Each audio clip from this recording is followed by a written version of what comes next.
আদেশ করেছেন সেই আদেশ অনুযায়ী আমি যেন আমার কর্তব্য পালন করতে পারি। আপনারা সবাই আমাকে আশীর্বাদ করবেন। তো আমরা একটু মুখ বন্দনা করি। ভালো আছো দাদা?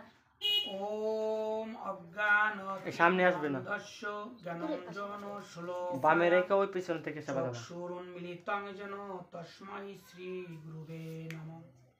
শ্রী চৈতন্য মনোভীষ্টং স্থাপিতং যেন ভূতলে স্বয়ং রূপম কদামহং দদাতি সপদান্তিকম। বন্দেহং শ্রী গুরু শ্রীযুতপদ কমলং শ্রীগুণং বৈষ্ণবং চ শিল্পং সগ্রজাতং সগণ রঘুনাথ পিতং তং সজীবং সাধুইতং সাধুতং পরজন সহিতং কৃষ্ণ চৈতন্য দেবং শ্রীরাধা কৃষ্ণ পদনং সগণ ললিতা শ্রী বিশোকানিতং চ। হে কৃষ্ণ করুণা সিন্ধু দীনবন্ধু জগৎপতে গোপেশ গোপিকাকান্ত রাধাকান্ত নমস্তুতে। তপ্ত কাঞ্চন গৌরাঙ্গী রাধে বৃন্দাবনেশ্বরী বিশ্বভানুসুতে দেবী প্রণামামি হরিপ্রিয়ে। নমোয়ং বিষ্ণুপাদায় কৃষ্ণপ্রেষ্ঠায় ভূতলে শ্রীমতে ভক্তিবেদান্ত স্বামীতি নামিনে। নমস্তে সরস্বতী দেবী গৌরবাণী প্রচারিণে নির্বিশেষ শূন্যবাদী পশ্চাত্য দেশতারিণে। জয় শ্রীকৃষ্ণ চৈতন্য প্রভু নিত্যানন্দ শ্রী অদ্বৈত গদাধর শ্রীবাসাদি গৌর ভক্তবৃন্দ। হরে কৃষ্ণ কৃষ্ণ কৃষ্ণ হরে হরে, হরে রাম রাম রাম হরে হরে। ওম নমো ভগবতে বাসুদেবায়। বলেন ওম নমো ভগবতে বাসুদেবায়।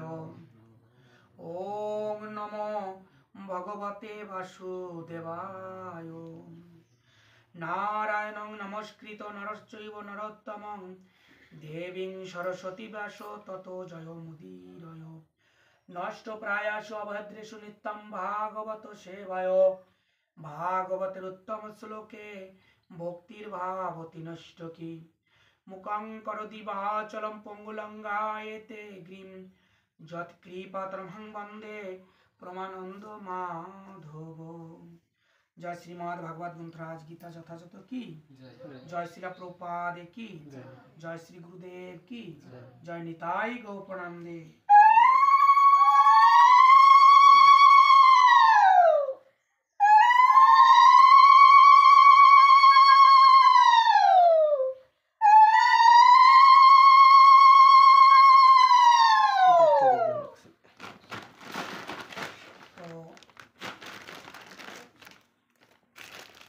আসলে আমি কি যে বলবো আমি নিজেও জানি না। তো আপনারা হচ্ছেন মহান বৈষ্ণব, আপনারা কৃপা করে অধমের প্রতি কৃপা দৃষ্টি করে এবং আপনারা কৃপা করে যদি শ্রবণম শাস্ত্রে বলা হয়েছে নববিধা ভক্তি দ্বারা ভগবানের সেবা করতে হয়। তো তার ভিতরে প্রভু মাইক্রোফোনটা আমার তো সময় না আপনাদের জন্য না মানে তো সেইখানে শ্রবণম কীর্তনম বিষ্ণু শ্রবণম কীর্তনম বিষ্ণু শরণম পাদ সেবনম দাস্য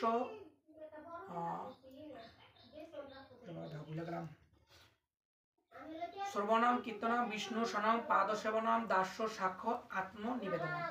এই হচ্ছে নববিধা। এই নববিধা এদি কথা আসতে বলেন বয় কথা চলবে না। নববিধা ভক্তি দ্বারা ভগবানের সেবা করতে হয়। তার ভিতরে হচ্ছে কি শ্রবণ। এই শ্রবণ কীর্তনটা হচ্ছে আমাদের সর্বপ্রথমে, কেননা শ্রবণ যদি ভালো হয় আমাদের প্রত্যেকের নিজের জীবনে। আমরা এখানে কেন এসেছি? আমরা এসেছি কি জন্য? সাধু সঙ্গ করার জন্য।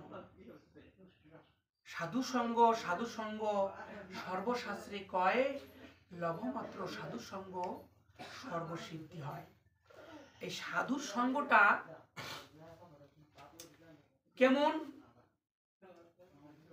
একটা কীর্তনে বলা হয়েছে,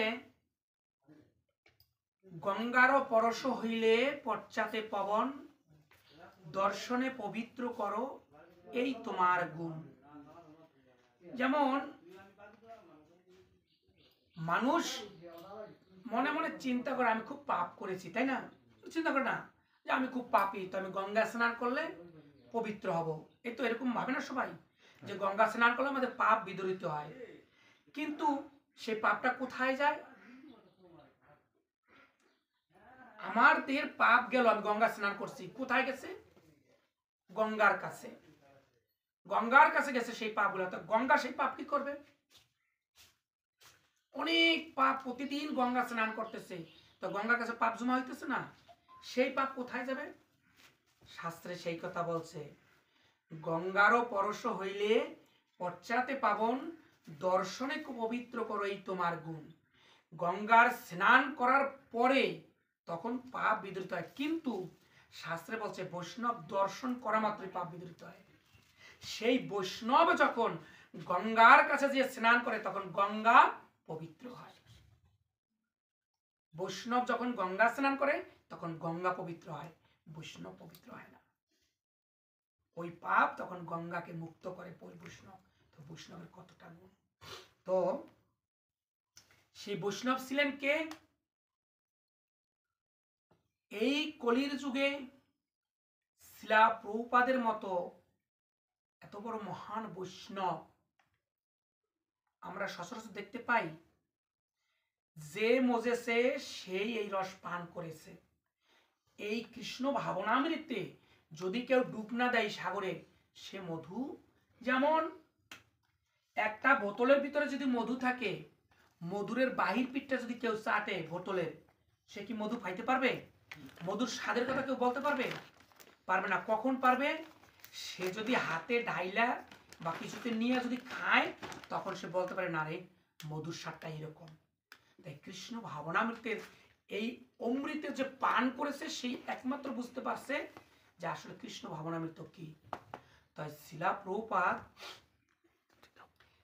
প্রভুপাদ উনি আমাদের জন্য এই কৃষ্ণ ভাবনামৃত সংজ্ঞাটাকে যে আমাদের জন্য স্থাপন করেছেন, অ্যাকচুয়ালি আমরা খুবই খুবই সৌভাগ্যবান। কেননা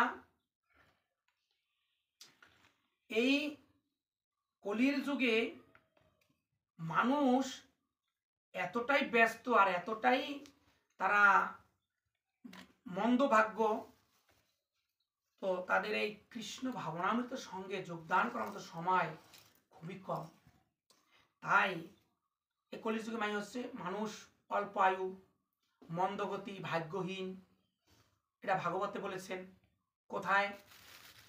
যখন সুখদেব গোস্বামী নৈমিষারণ্যে এই ভাগবত পাঠ করেছিলেন, সেখানে ৬০,০০০ মুনি ঋষিরা তখন সেখানে উপস্থিত ছিলেন। আর সেইখানে মুনিরা প্রশ্ন করেছিলেন সুখদেব গোস্বামীর কাছে, হে মুনিবর, এই কলির যুগের মানুষের ভাগ্য কি হবে, গতি কি হবে? তখন উনি বলেছিলেন এই কথা, যে কলির যুগের মানুষের অল্প আয়ু, মন্দগতি, ভাগ্যহীন এবং তারা কলহপ্রিয়, সর্বশেষ তারা রোগের দ্বারা আক্রান্ত। কি তা সত্য কিনা মিথ্যা? সত্য কিনা? সত্য। তো সেইখানে এই শিলা প্রভুপাদ এই এত বড় দূর সময়ে, দুর্দিনে আমাদের জন্য কৃষ্ণ ভাবনামৃত সঙ্গ সে প্রচার করেছেন। 70 বছর বয়সে, 70 বছর বয়সের আমরা কয়জন আছে? গ্রাম বুড়া গড়লে কয়জন 70 বছর বয়সের মানুষ পাওয়া যায়? আর এই 70 বছর বয়সে উনি এই মহাসাগর পাড়ি দিয়ে সুদূর আমেরিকায় জাহাজে গিয়েছিলেন। সেখানে কৃষ্ণ ভাবনামৃত প্রচার করে আজকে সারা পৃথিবীতে উনি 70 বছর বয়সের পরে 14 বার পৃথিবী ভ্রমণ করেছে। আমরা যখন বিদেশে যাই, আমি তো বিদেশে ছিলাম, বিদেশে গেছি, সকালবেলা বাড়িতে বাইরে ঢাকায় রয়েছি, সেখানে যে কতটা জার্নি, তারপরে রাত্রে ফ্লাইটে থাকো 3-4 ঘন্টা 5 ঘন্টা, তারপরে সে ওখানে এয়ারপোর্টে নামো, ইমিগ্রেশন, কত কি ঝামেলা। রুমে কোন সময় সারা রাত কাটানোর পরে রুমে কোম্পানি নিতে এসে গেছি, খুব ক্লান্ত। আর উনি 70 বছর বয়সের পরে 14 বার সারা পৃথিবী ভ্রমণ করেছে। তার মানে কতটা রাষ্ট্রে গেছে, কতটা প্লেনে জার্নি করেছে, তার সুফল আজকে আমরা ভোগ করতেছি। কোথায়? এই ফুলকুমরি গ্রামেও এখন এইখানে এই মুহূর্তে আমরা বসে সেই কৃষ্ণ কথা শ্রবণ করার ভাগ্য আমাদের হয়েছে। কেন? শিলা প্রপাত উনি আমাদের জন্য এতটা কষ্ট করেছেন। তাই আমাদের ইসকনের ভক্ত, জানি না তোমরা কে কোন সংস্থায় আছো, গৌরিয়া মঠ মানে কৃষ্ণ ভাবনামৃত, আর সেই থেকে শিলা প্রপাত। ইসকন মানে আমি জিজ্ঞাসাও করবো না কে কোথায় আছো, তোমরা নিজেরা জানো। তো ইসকন হচ্ছে ইন্টারন্যাশনাল কৃষ্ণ কনসিয়াসনেস, তার মানে আন্তর্জাতিক কৃষ্ণ ভাবনামৃত সংঘ। অনেকে ভাই ইসকন একটা ধর্ম, না, ইসকন হচ্ছে আমেরিকায় যখন এর দলিল হয় তখন বাংলায় নাম দিলে তারা বুঝবে না, এই জন্য ইংলিশে এই সোসাইটিটার নাম আছে ইন্টারন্যাশনাল কৃষ্ণ কনসিয়াসনেস, তার মানে আন্তর্জাতিক কৃষ্ণ ভাবনামৃত সংঘ, সংক্ষিপ্ত ইসকন। দাদা সংক্ষিপ্ত করেন, 4:12 বাজে। 4:12 বাজে না? হ্যাঁ, তো আপনি গীতা অধ্যয়ন করেন, এটার গীতার শ্লোকে যাইতে হবে না? হ্যাঁ, আচ্ছা, বলতে কারো কোনো বাঞ্ছা আছে কোনো গীতার শ্লোক? আমরা 2টার সময় আসতে বলছিলাম সবাইকে, 2টার সময় আসলে আমরা সময়টা পাইতাম, আপনাকেও দিতে পারতাম, আমি আমরা পেতাম। 12টার আগে এসেছি না দিন, আচ্ছা, অনেক সময় আছে। আমি 11টার দিন। আমরা কি বলছিলাম গেছে সবাই 2টায়, তা যাই 2টার জায়গায় 3টে আসলে অনেক কিছু হয়। হরে কৃষ্ণ। আমি আর 10 থেকে 15 মিনিট সময় এর আসবে না, সন্ধ্যা দেবে না, সময় হবে। ঘন্টা বাজানোর পর তার একটা এই যে শোনো আরেকটা কথা বাড়ি, বলেন। গোপাল দা কয় রাত নইলে তুলসী আরতি করা যায় না, কেডা বাড়ি কইছে? রাত্রে কোনো কাজ হয় না। তুলসী আরতি সূর্য সূর্য উদয় হওয়ার পরে যে কোনো সময় তুমি করতে পারো। সকালে আর তুমি যদি সূর্যোদয়টাই মান্য করো, সূর্য কখনো ডোবে না, হ্যাঁ হ্যাঁ। মহাবিশ্বে সূর্য কখনো ডোবে না। আর আমার দিয়ে যদি প্রশ্ন করো, তত্ত্ব কথা ভাবছিলাম আজকে কিছু ছাড়বো, আমার দিয়ে যদি প্রশ্ন করো তাহলে আমি যখনই জন্ম নিয়েছি ততক্ষণই আমার সূর্য উদয় হয়েছে। আমার তো এখন ভাটিবেলা, কখন সন্ধ্যা, তুমি কোন সময় তুমি করবে আরতি? হ্যাঁ, তা আমাকে তো সবকিছু করে রাত হইলে। না, রাইতে কখনো নাই। যে আমাদের ধর্মে যে বিবাহ সংস্কারটা, এটা রাইতে করার নিয়ম না। তো এখন কারো কোনো বাঞ্ছা বা এখানে কোনো ধারাবাহিক আছে সাধু ভাই? এখানে আপনি যেহেতু আমরা এখানে একত্র হয়েছি ভক্তির জন্য, ভগবানের চরণে ভক্তি করার জন্য, আপনি ভক্তিযুগটাই করেন ভক্তিযোগ।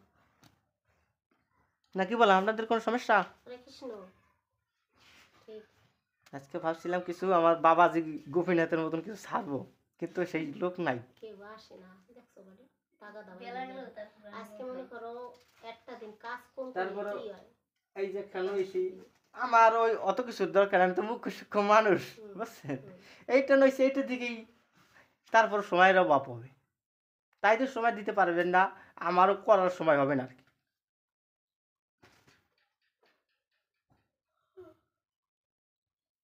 এখানে হলো দেখা যাক কি না, চশমা লাগবে। না। তারপরে এখানে আলো হলে একটু ভালো। এখানে আলোটা একটু কম হয়ে গেছে।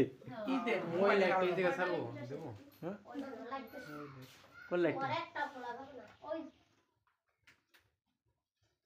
এই যে তুমি বদলিস না বদা কাম করে কারেন যাবে। করে দাও মামা। ওকে, ভক্তিযোগ।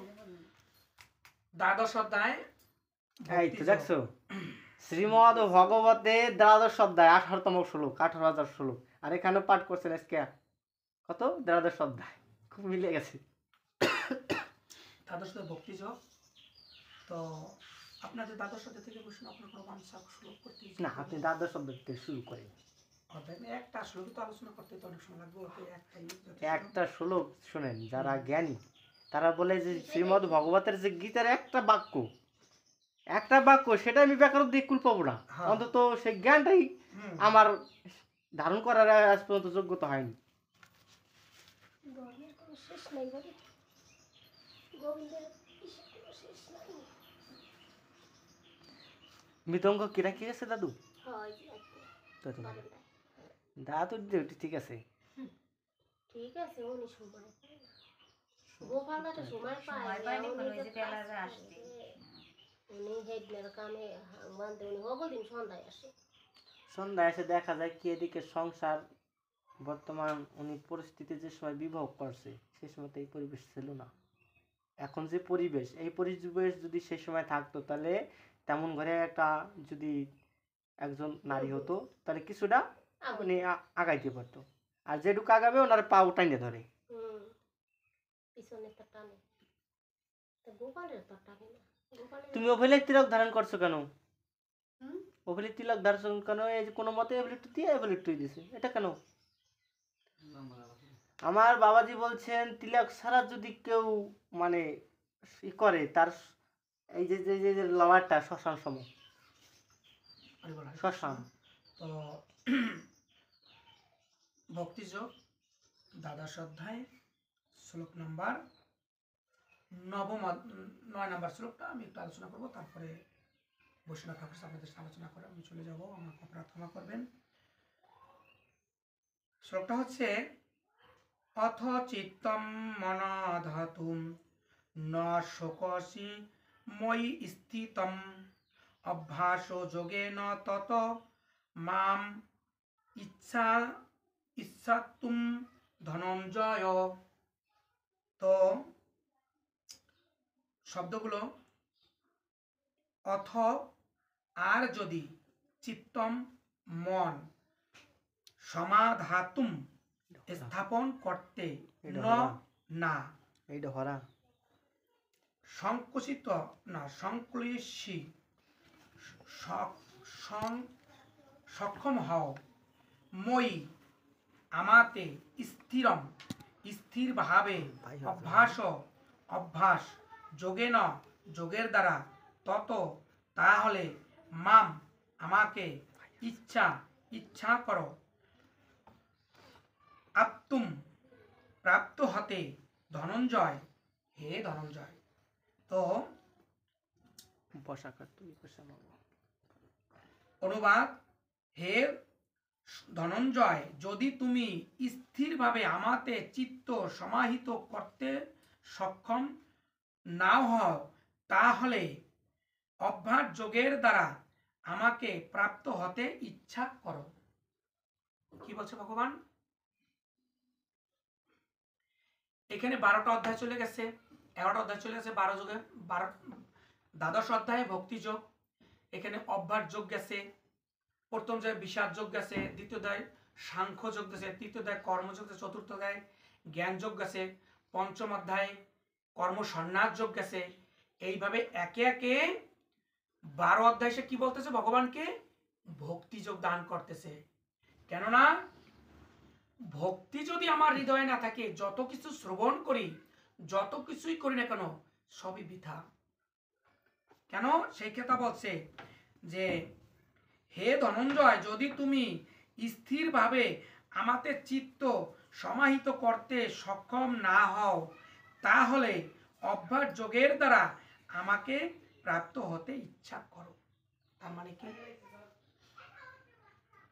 এই যে তুমি যদি স্থিরভাবে, স্থির কি মনকে স্থির করো। এখানে ভগবান বলেছেন যে অষ্টাঙ্গ যোগের দ্বারা ভগবানের সেবা করতে হয় না? এই যুগে অষ্টাঙ্গ যোগের নিয়ম আছে, কিন্তু কলিতে সেটা না করছে। কেন? এই যোগ সাধনা করা এখন নিষেধ।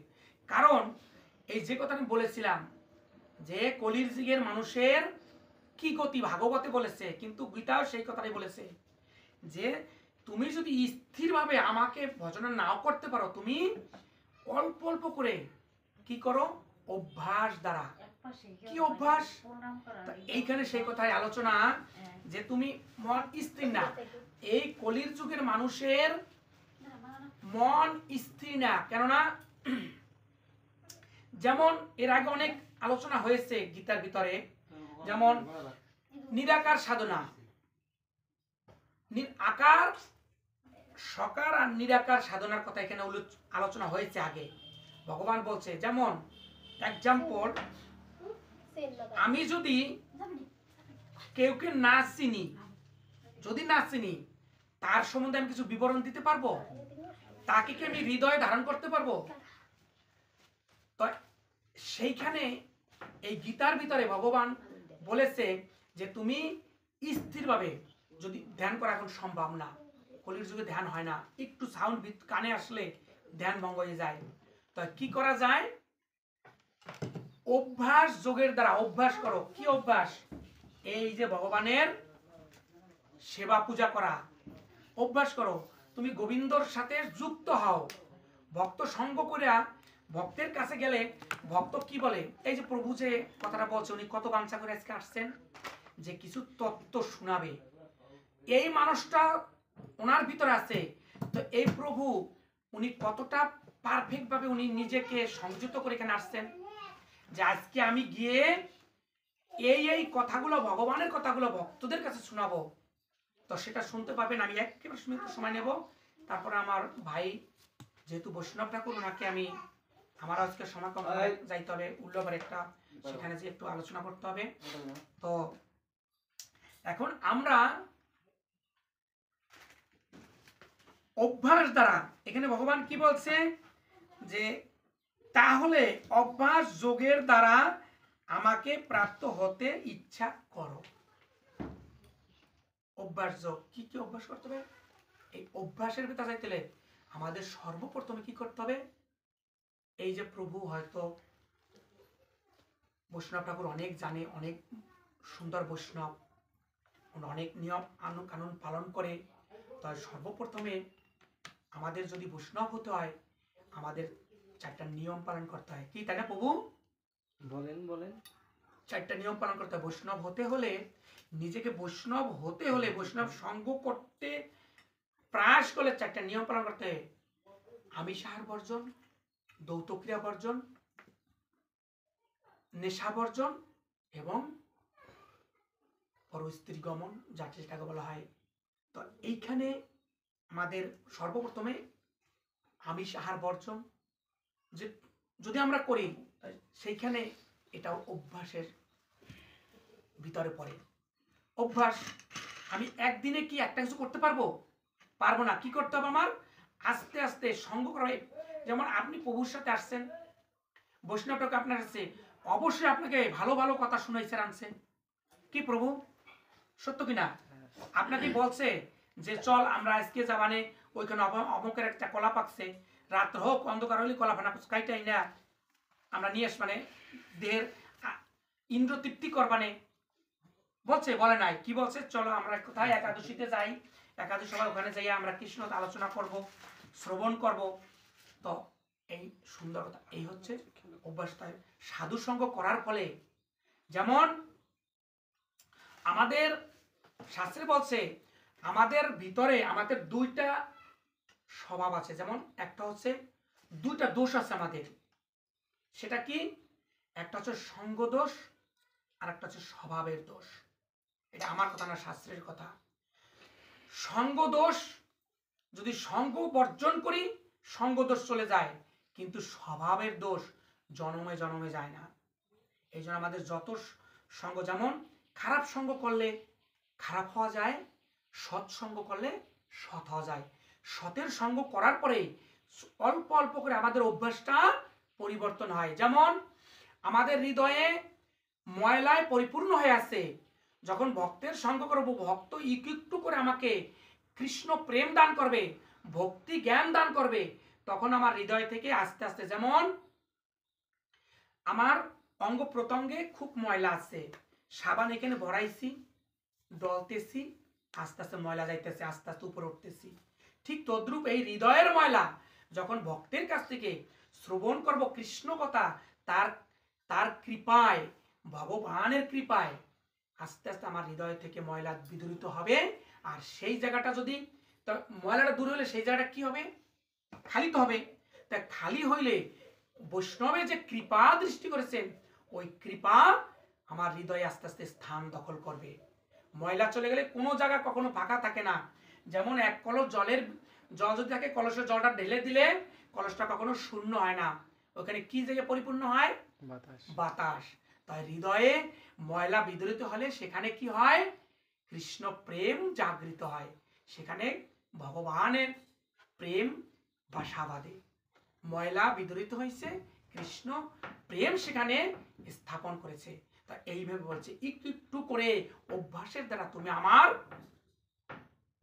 কি বলছে, অভ্যাস যোগের দ্বারা আমার কি বলছে যে আমাকে প্রাপ্ত হতে ইচ্ছা করো। তা কৃষ্ণকে পেতে হলে কি করতে হবে? সে যেমন কলির যুগে মন স্থির করা সম্ভব না, আমরা ধ্যানে যাইতে পারবো না। তা কি করতে হবে?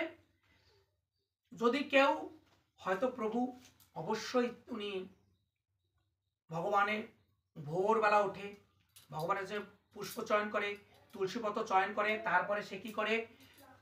ভগবানকে জাগরণ দেয়, অর্চন করে, তারপরে সাজায়, তারপরে ভগবানের আরতি করে, অবশ্যই এগুলো করে। তাই যখন যে ব্যক্তি করুক ভগবানের যখন এগুলো করে তখন তার মনটা স্থির থাকে। এইটা হচ্ছে সেবা। এই কথা বলছে তুমি আমাকে মন কি করো? তাহলে অভ্যাস, এই যে ভগবানের সেবা পূজা করা, এটা হচ্ছে অভ্যাস। অভ্যাস যোগের দ্বারা আমাকে তুমি প্রাপ্ত হইতে ইচ্ছা করো। তা আমাদের কি করতে হবে? এই ভক্তের সঙ্গের মাঝে থেকে, ভক্তের কাছ থেকে কৃপা নিয়ে ভগবানের সেবায় যুক্ত হতে হবে। ভগবানের সেবায় যুক্ত হলে যখন দেখবেন আমরা যারা ভগবানের সেবা করে অতটুকু সময় মনটা যে কতটা আনন্দ লাগে, একমাত্র যে না করছে সে ছাড়া বুঝবে না। তো